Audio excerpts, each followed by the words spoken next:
Hello? Oh, all right. Thank you very much for the warm welcome. Hi everyone, it's very good to see you. My name is Juan Ignacio Ibañez. I'm Director of ESG and Policy at Exponential Science, an organization dedicated to the advancement of exponential technologies like blockchain through education and research. We're a proud partner of the Government Blockchain Academy that Irina was mentioning before. In this panel, and I'm about to introduce our panelists and call them to the stage, we will be discussing, it's called Emerging Needs and Shared Opportunities. We're going to be discussing how blockchain scales, right? Blockchain does not need a validation anymore as a technology.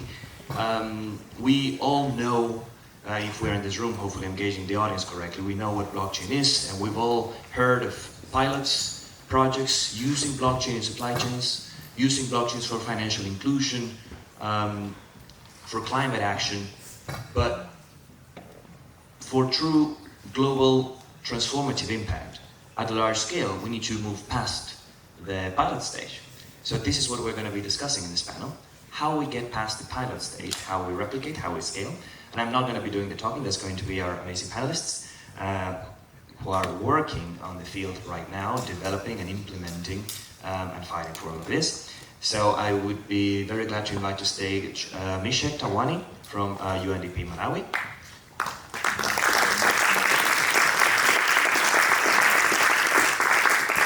Azad Rahman from UNDP Bangladesh.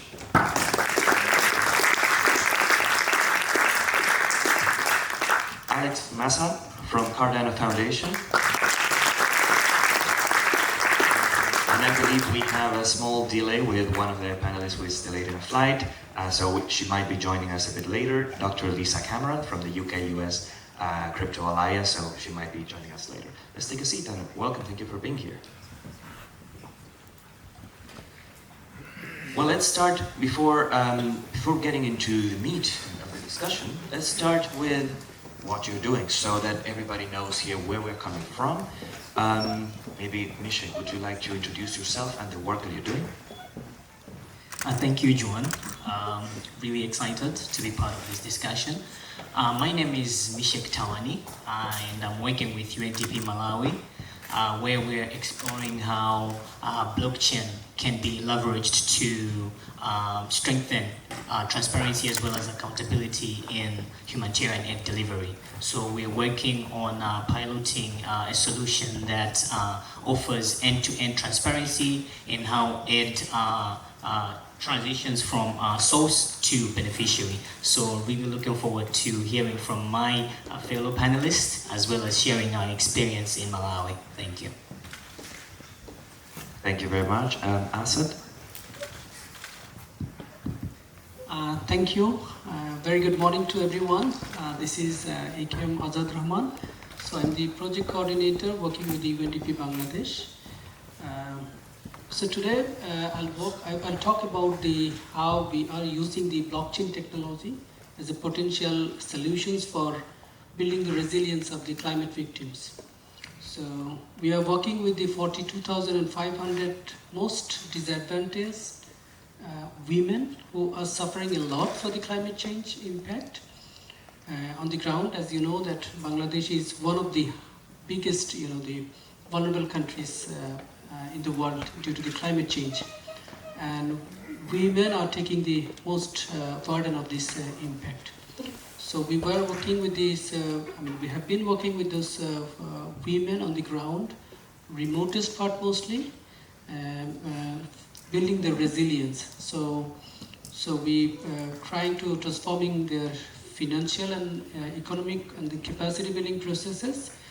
And then they were pulled out as an individual, then we formed a group, and then they became the member of the cooperatives. So it's transitioning from most vulnerable to the resilient process. And blockchain technology that we have recently piloted using to how we can provide the financial access more easily, more transparently, and more conveniently. So I'll discuss more. Thank you. Hello everybody, my name is Maaza. I'm the Sustainability and Innovation Lead at the Cardano Foundation. So what I do on the innovation side is mostly related to new and innovative ways to leverage Cardano's $1.4 billion on-chain treasury for productive goods and means for the Cardano ecosystem's adoption and continuing development.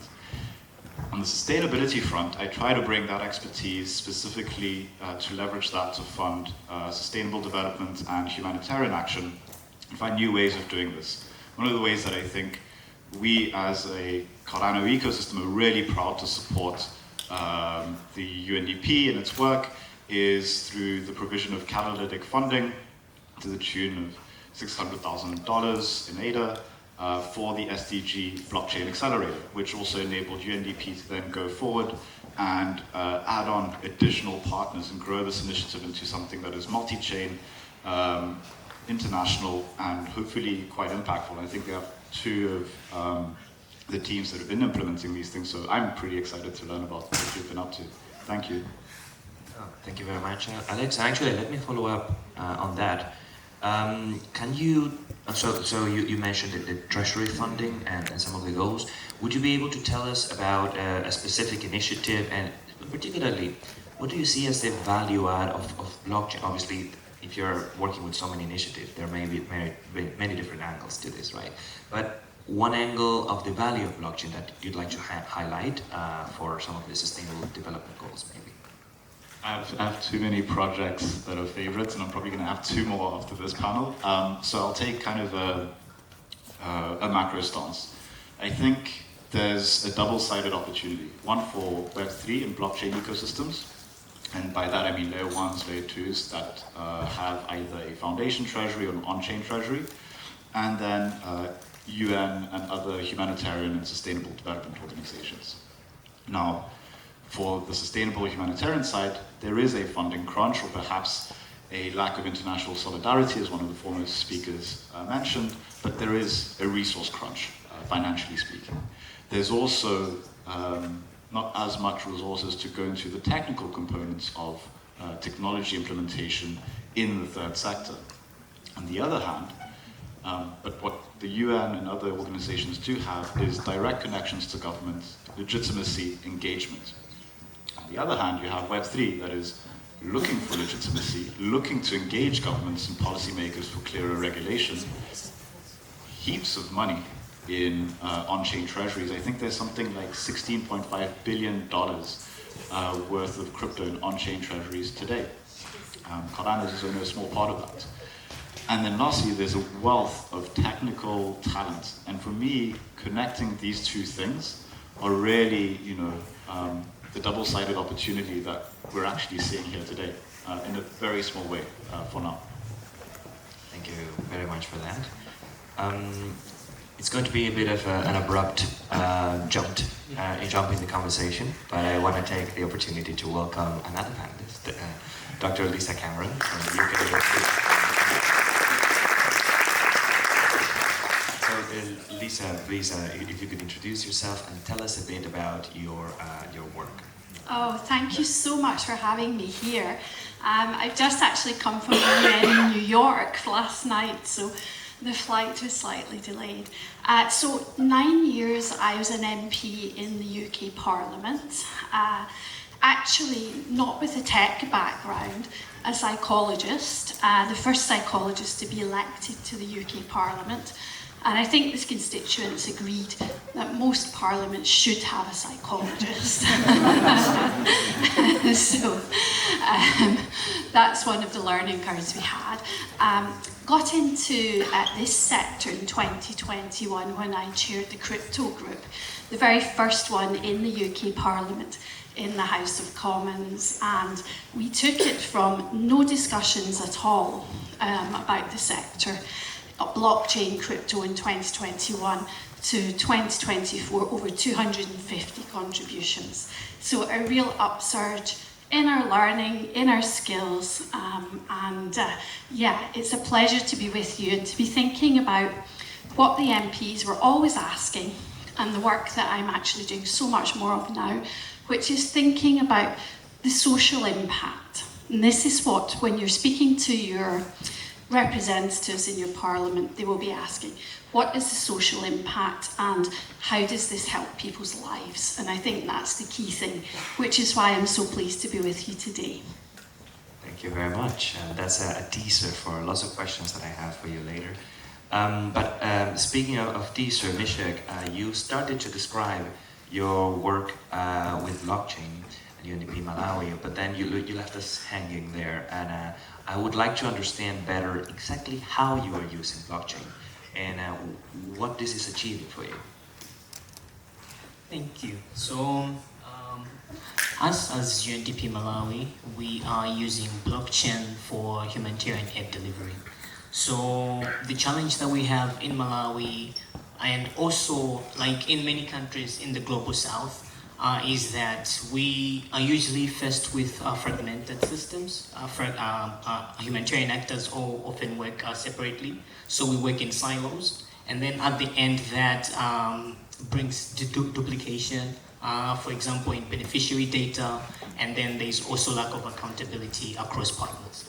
So what we are trying to solve is the challenge whereby now we have a trust layer where humanitarian actors, different humanitarian actors from government to NGOs can come together and use blockchain as a trust infrastructure where they can use it for humanitarian aid. So that's what we are working with. We have partnered with a tech startup called Genius Tech, based in the UK, and then we're trying to develop that solution together. Thank you. So, what I'm hearing is, I mean, of course, multiple angles to this, but duplication, and it's a record-keeping technology that is solving a problem of reliability of records, but also, you know, redundancy. And when there's redundancy of records, there's also discrepancy and reconciliation. And this is for social impact, like benefits distribution. Azad, on your side, you were mentioning climate action, if I recall. So, what is the pain point that you're solving with this? Okay, so let me start with this journey that we were following with the communities for last 6 to 7 years. So, the individual women, they were vulnerable. So then they were picked as a project beneficiaries to a number of criteria. And then we try to build the capacities that how they can they use this new capacity for building the resilience with the changing climate. When I'm talking about the women who usually lost 2 to 3 times their homes every year due to the river erosion. Sometimes they need to get stuck in the houses because of the sea surges, and some of them actually they lost their livelihoods almost every time. So the part of the building capacity, we try to see that how the climate shocks are there and how they can build the new sets of capacities and then capability. So when we did do this, so the women actually came up very sharply and they've shown their leadership, and many of them they grabbed those new technologies, especially on the livelihood areas, and then the project supported some initial seed funding. It's like $300. So that $300 they used for their improving their livelihoods, but not as an individual, but as a group. So they tried this fund for 3 times, 4 times, 5 times. When they saw that they can actually using this fund multiple times and they can earn money, and that they can invest again. So part of the sustainability, then initially each group is like 15 to 20 women, and then they form a large cooperatives, which is consist of 150 to 200 women at a time. So individually they receive the fund to their bank account, but the banks are located in different places. And when they form these cooperatives, now they're ready to investing for the medium sizes projects, that is the far beyond the small scale projects. But the problem is how you combine together, how you make the decisions combine, and then assign someone to go to the bank and then withdraw the fund. So it takes like, the 7 to 10 days. So with this, using this blockchain technology, we are trying to reducing these times so that they can, they're using this technology in keeping their hands, and then they can apply for the loans that they need from the cooperatives in an hour, and they can, in return, they also can receive this fund within the same day. So that will actually reduce the cost for the women, that will also reduce the time for them so that they can immediately jump in. So this technology will actually reduce the time and cost, and as well as the management part, so part of their journey. So I believe that if we scale it up we have piloted in one area, it seems that it works. So now we need to scale it up. Of course, we also have to work with the policymakers as well in country where blockchain is not that welcome. Thank you very much. And you see here, we start to see a pattern. In this case, it's sort of a different area of impact, but at the same time, it's connected. There's climate action, but financial inclusion scenario here, and at the same time, the benefit, the characteristic of the technology that you're taking advantage of is, among others, the instant settlement that is also enabled by trust. But that's also a characteristic of having a shared ledger, right? And having also a shared ledger that is global. Exactly. But you also mentioned something very important. Like you say, if we manage to scale this up, it can have such a tremendous impact. So, and a follow-up to you, and then I also want to ask the same to Alex. What do you see that we need to scale up? What are the challenges or the help that is needed?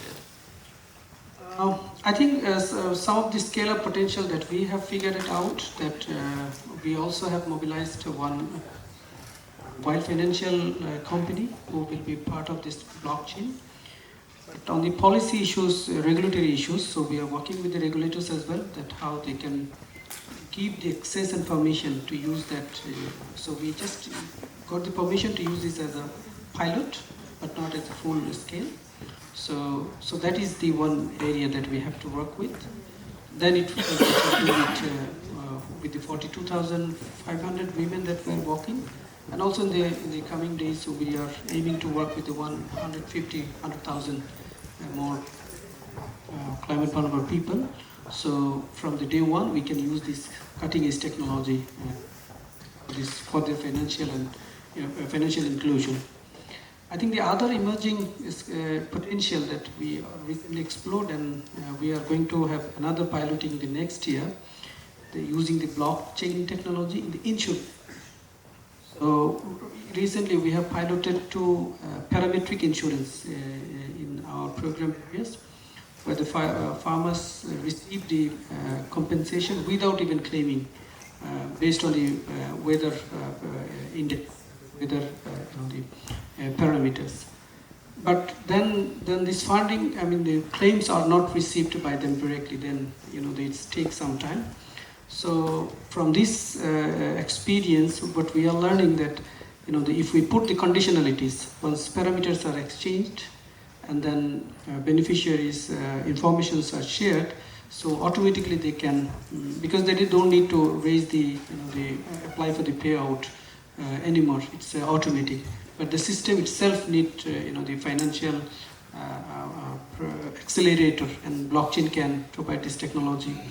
And also the government can track how this money was claimed, and then payout and whom it was paid. So it's another potentialities that we see, and we are actually excited to piloting that the next year as well. Yeah. So I'd like to tackle a question first from the sustainability of the program itself, and then the scaling aspect. One thing that I found particularly innovative about the SDG Blockchain Accelerator that UNDP is running is the fact that instead of doing what has been traditionally done when it comes to blockchain pilots, which is work with perhaps one vendor on one very specific problem, they've opened up an innovation market of public sector problems that can be solved by startups from the private sector, which I find really, really, really interesting. Because here what you're doing as an organization is opening up a market that is traditionally very challenging to sell in, even for multinationals. You're enabling smaller, leaner startups to access these opportunities, to try to solve these problems. And so already there, what you're doing is enabling a new form of markets, enabling new forms of competition. Now with this comes a lot of risks, both on the ethical, the regulatory side of things, and this is where I think UNDP, as a trustworthy institution, is able to manage how this can best be done. On the funding side of things, I want to kind of double down on what I was saying about the opportunity for blockchains that want to fund adoption. Adoption for a blockchain is very simple. It's more meaningful transaction on-chain. So that's more volume, that's more transaction types, use cases, and ensuring that these are meaningful, so not spam, and ensuring that these can be sustainable, so that the use case itself is not maybe a cyclical pump and dump, but something that is continuously bringing a certain kind of transactions predictably.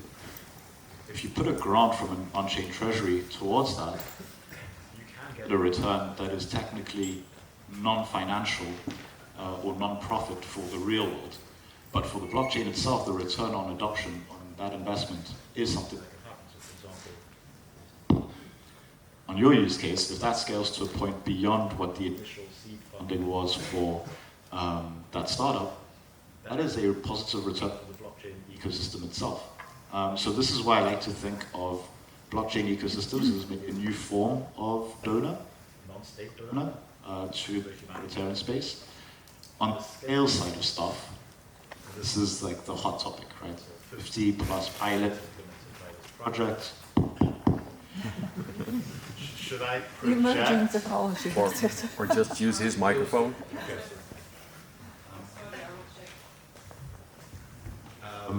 This one works. Yeah.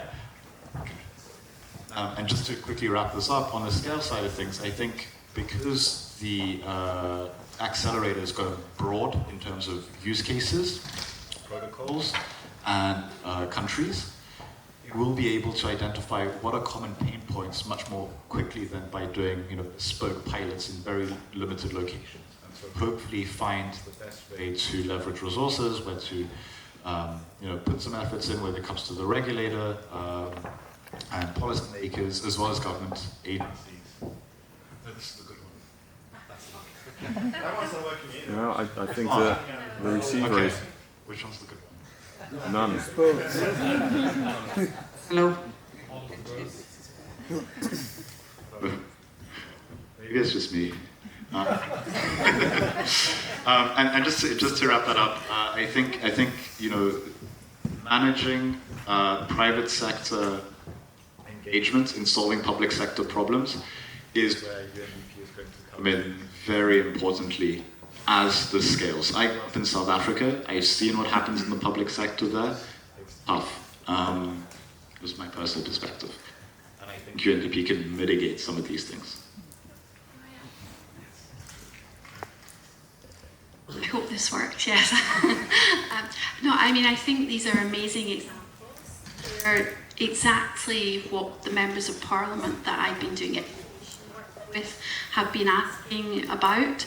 I think in order to help with a partnership between parliaments and aid funding, and also with the work that's being done here to change lives, because that's what's happening, we're using the technology to change lives, then it's very important that people reach out to the committees in each of the parliaments. For instance, in the UK Parliament, there is a particular committee that does reports, and it reports to government on the impact of aid. And actually, I think this sector has so much to give in terms of having a specific report on technological advancements, how they can streamline aid, how they can ensure that this reaches the most vulnerable that it's intended to reach, and therefore pleases taxpayers as well, which is another thing that members of Parliament are always concerned with. And then that we can also show very transparently through blockchain technology that this development is actually better value for money, but is also having greater impact.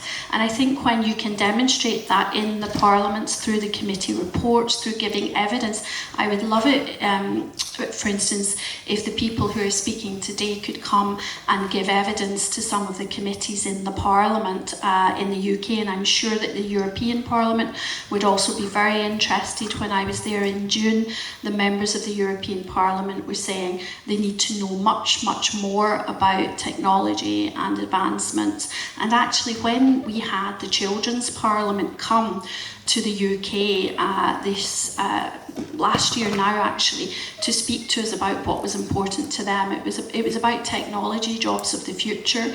It was about being skilled, having their education changed in terms of the new digital revolution that's affecting all of our lives.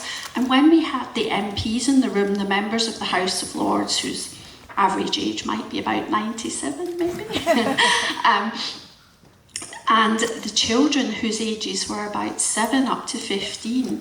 And one of the participants said, "Can you put your hands up if you've heard of Web3?" All of the children had their hands in the air. Hardly any MPs and virtually no members of the House of Lords. So the education, listening, finding out about the excellent work that's being done through the projects in each of the parliaments, I think is very, very crucial, and very happy to facilitate that. This year alone, we've been in the Spanish Senate, the European Parliament, just come back from the Senate in Washington, and also in the House of Lords. So happy to facilitate this. I think these are exactly the conversations that members of Parliament need to hear about. Oh, thank you very much, and I really like that perspective because it complements what we have just been saying. So if I can sort of summarize some of these advantages, or some of these, not advantages, some of these conditions for scaling, I could mention, obviously, we need a successful pilot that is solving a real world need, right, pain point. Then there's a funding need. Alex, you're mentioning, and it's interesting that you mentioned a funding capacity from the treasury of, say, the main foundation within a layer one, but then you also mentioned the funding available in the ecosystem. And also, as you were mentioning, like the possibilities of leveraging the ecosystem and building on the ecosystem, for instance, for insurance and so on. But then there's also a policy aspect of that. And I think it was Alex, you were mentioning also that there is a trust component, but also an aggregation of information functionality of cooperation across jurisdictions. Lisa, you started mentioning the UK Parliament, but then you also mentioned visits to the US, to the Spanish Parliament, and I believe when you are from the UK-US Crypto Alliance, I don't know if you're involved in this UK-US technology agreement or a part of that. I'd like to ask the entire panel really how we go regional, or do we need to go regional? Maybe starting with you, Lisa, because I'm curious about this UK-US agreement. Well, yes, I mean, it's an agreement on technology, and I think we're going to have to see, this sector is global, so we're going to have to see much more interoperability across jurisdictions, joint working, development of opportunities for citizens and businesses. And I think, you know, the tech agreement is very important. It focuses on, and I think the other thing is to say that tech is all going to, in my opinion anyway, converge. So AI and blockchain and Web3, these things are all going to come together to change our ways of lives. I mean, the children that we spoke to in the Parliament, they're very digitally native. So, you know, everything is going to be digital. It's that way in their lives. So this is another part of the change that we're going through. And so I feel that, you know, the work we're doing together with the US, but also, as you kindly said, I've been across the EU as well, in the European Parliament this year, Spanish Senate. The year coming ahead will be at Davos, and we'll also be in the German Parliament and the Italian Parliament. So we want to see people working together, collaborating for the greater good. And I think that when we have a focus on the use cases, as has been heard today, that are going to shift the dial on the Sustainable Development Goals, making sure that we leave no one behind, then that's, you know, going to be transformative. And again, it hits one of the you know, the key asks of the parliamentarians and the policymakers. Why should we be doing this? What difference will it make? Well, we've heard very clearly what difference it's going to be making. And I think the more we can hear from these cases, the better. What I would say is when you're speaking to your parliamentarians, and please do reach out to all of your policymakers locally to tell them about the value of this technology. Don't be using all of the jargon. You know, we had people coming to the parliament talking about CFI and DeFi and blockchain and Bitcoin. Parliamentarians didn't know the difference between any of them. And then in one of the first meetings when we were doing our education sessions, they were talking about CFI and then fiat. And one of the members of the House of Lords said, fiat, that's a car. I'm getting up to speed. So we have a long way to go for the education, and we all need to play our part in connecting with our parliamentarians and making sure that we, you know, upskill everybody who's involved in making these important decisions that will roll out blockchain technology globally. Misheck, does that replicate also your experience? Is there a need to share information? How is your experience with cooperation with public offices, also regionally? And do you see a perspective of bringing your own project to a larger scale?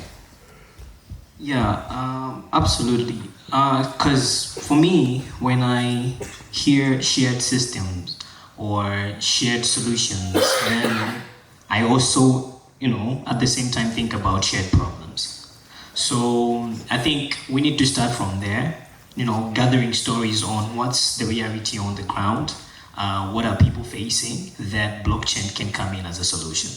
So, for example, we had an expert from FCDO come to Malawi and do an assessment in one of the districts that's prone to climate crisis, and then he spoke to the locals there and heard their stories about the challenges and the inconsistencies that are within the traditional aid delivery processes. So he gathered that, and then that's where we started from as UNDP Malawi to say, if this is what's on the ground, then I think then we might have to look for solutions across the globe or regionally. But that also speaks to how then do we approach the regional scaling, right? I think for me, scaling, for us, scaling is not just expansion. I think for us, scaling is integration. So when we integrate blockchain within the existing national or local systems and processes, then we have a win. So I think that would be my take on that one. Thank you. Actually, Azad, what's your perspective on cooperation? And I mean, you tell us a lot about what you're doing. I want to hear, it's difficult to get out of you, the challenges. Yes, very difficult. I mean, I was listening a former MP. So, I mean, in the policy, the way we see it as a policy change in Bangladesh happening is not by the MPs, unfortunately, mostly, is the bureaucrats. They take the decisions on the first side. And then secondly, the MPs, they approve, and or the ministers. Unfortunately, we don't have the member of parliaments currently, so we are hoping to have the next year. But I'm also agree with her that we need to have a more education to them, especially the policymakers. When I see that there are lot more potentials there. And by the way, currently we don't have even the policies acknowledging the using the cryptocurrency in Bangladesh. So there are a lot more work that we need to do.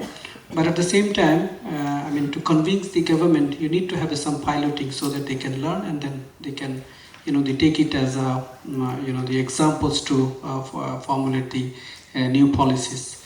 And here the values of UNDP actually, where last few years we have intervened and then influenced the government to take new policies. There had many very emerging policies that the government adopted. And I think with this influencing power that we are going to use with this blockchain technology as well, especially working with the central bank, who are the financial regulators, and also the Ministry of Finance.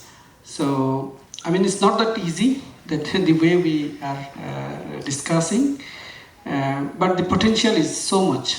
I mean, especially when I see that using the blockchain technology will also help to build the transparency in the accountability in the government system as well. So, and then the policymakers like MPs also need to get involved. Sometimes it's also then very easy if you can educate the MPs first and then influence the bureaucrats, or the other way around, that you influence the bureaucrats and then they influence the policymakers. So we are hoping to have the similar kind of advocacy in the coming years.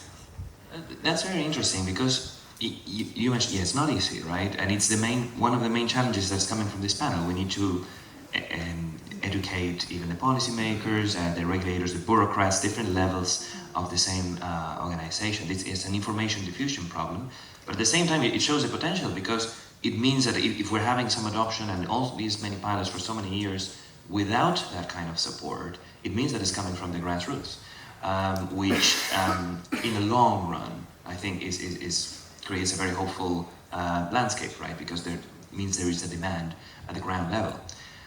Alex, you mentioned a lot about treasury and funding mismatches that we can solve, but this knowledge problem, are you involved also in sharing information? And as you have a more global approach, how do you tackle local information gaps? So it is a challenge, and just to think around again the fact that this is a global industry, but adoption has local idiosyncrasies, not only when it comes to national government and implementing blockchain technology, but also local governments and how they function. Recently I was in a bunch of countries that are not primarily English speaking, where we have a strong community. One of these is Japan, and really language is a huge barrier, purely to just communicating in what it is that you're doing, why it matters, and vice versa. So thankfully AI has kind of caught up on a lot of the translation bits that we don't have to worry in the same way that we did before. However, local, regional polities, so politicians as well as the bureaucracy of a country works very differently in a lot of different countries. I think the value that UNDP brings is aggregation of that knowledge and the ability to disseminate and to tweak maybe the language, the form, and the examples to what is relevant to that particular national or regional context. And so what we've seen is this translation has already happened without us having to do too much through UNDP's work with the national offices, the country offices, and through their work with communities on the ground.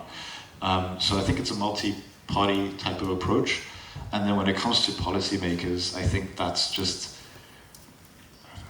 we need to figure out how our industry as a whole engages parliamentarians, because there is the International Parliamentary Union, and I used to work for Switzerland in diplomacy, and we used to fly over, parliamentarians and do some of these exchanges.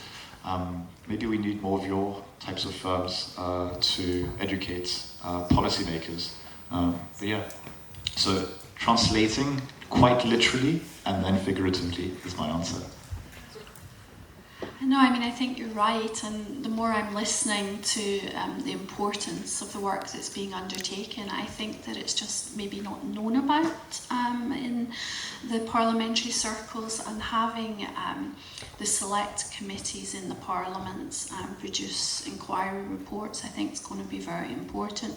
having evidence from the people who are on the ground, making a difference to people's lives, and having them come to speak in the Parliament to the parliamentarians directly.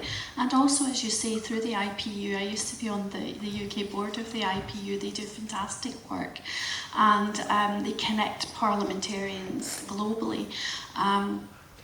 So we can learn from each other as well, actually, in terms of what's happening in different jurisdictions. But having those, also having parliamentarians from different parts of the world come together on perhaps delegation visits to some of the projects, I think will also be very impactful in terms of taking that understanding back to Parliament, raising it in the Parliament in questions, speaking about it in debates, and then raising the priority of this vital work, because this is what's going to shift the dial on financial inclusion, on many of the aspects of the SDGs. That we're not going to reach our target without technology.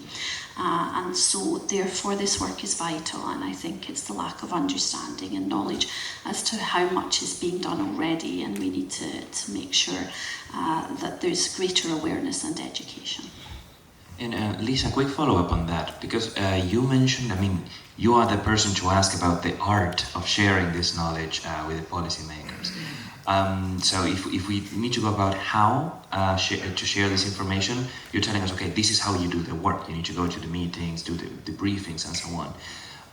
But I'm curious, are there, content-wise, are there areas of impact that draw the attention? Are there applications that draw the attention of the policymakers at the social impact and the social impact? Because if you say CBDCs, yes. No, I was actually going to say it was very funny, because when we had the APPG all-party parliamentary group in the Parliament, and we were doing so much work in terms of our education, one of the most popular things was when one of the firms had sponsored the Grand Prix, and we had so many MPs come to that event that we'd never seen before. I think all expecting tickets for a Grand Prix somewhere in the world. But no, I mean, to be fair, I think technology and the use cases are going to impact every part of the parliamentary work. I see that they're going to impact health. So there will be members of Parliament who have a remit for health, and that's where to reach them at their interest point. There are others who are working on sports and culture and art, and it's changing all of those things as well, impacting right across cultures. The work on international aid, I think, is very crucial and little known about in the Parliament, and I can see the importance of having delegation visits to the projects to show from the ground up the change that it's making to people's lives. And I think it's imparting the knowledge and imparting the work you're doing, and that would have to really be done in a multimodal way in terms of the outreach visits to the sites, in terms of giving the evidence to the committees. And also what I'm trying to do now is I'm supporting, we had the interest group in the UK Parliament on blockchain technology. There's one on cryptocurrency. I've been asked to help set one of those up in another parliament as well. So I think also helping other jurisdictions to set up the working groups within the Parliament will really speed this to the next level. And I suppose you're right, it's the knowledge of how parliaments operate and how legislators engage that is also another piece of the puzzle that we can add. Yeah. Well, thank you very much, and thank you to all of our panelists. Unfortunately, we are running out of time, but I wanted to do a very quick recap of what we've heard. We've heard that there are live pilots that are being very impactful in terms of financial inclusion, climate action, distributing also, empowering women that are the most affected by climate stress.